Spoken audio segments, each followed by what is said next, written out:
तो दोस्तों खेसारी लाल यादव का एक बहुत ही बवाल और तगड़ा गाना आप सभी के बीच आने वाला है, जो कि ये गाना रिलीज होते ही पूरी तरह से तबाही मचा के रख देगा। इसी गाने के बारे में आप सभी को बताने वाला हूं इस वीडियो में, तो वीडियो को लास्ट तक देखते रहें।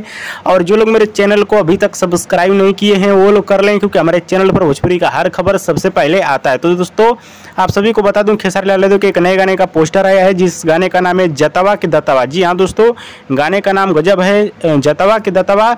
इस गाने को लिखे हैं अभिषेक भोजपुरिया, गाने में संगीत दिए हैं आर्या शर्मा, गाने को गाए हैं भोजपुरी के दबंग स्टार खेसारी लाल यादव और शिल्पी राज ने। बताया जा रहा है कि खेसारी लाल यादव और शिल्पी राज का ये गाना कमाल का होने वाला है। आप सभी को ये गाना बहुत ज़्यादा पसंद आने वाला है। वीडियो गाने में नजर आएंगे भोजपुरी के दबंग स्टार खेसारी लाल यादव और प्रिया रघुवंशी, जो कि कमाल का वीडियो भी होने वाला है।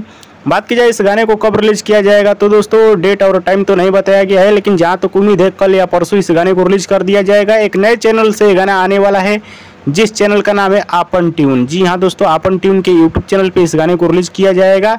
तो आप लोग इस गाने को जरूर देखिएगा, बहुत बवाल गाना होने वाला है। और दोस्तों भोजपुरी के दबंग स्टार खेसारी लाल यादव का वीडियो पसंद आया तो लाइक करें, कमेंट करें, शेयर करें, सब्सक्राइब करें। धन्यवाद दोस्तों।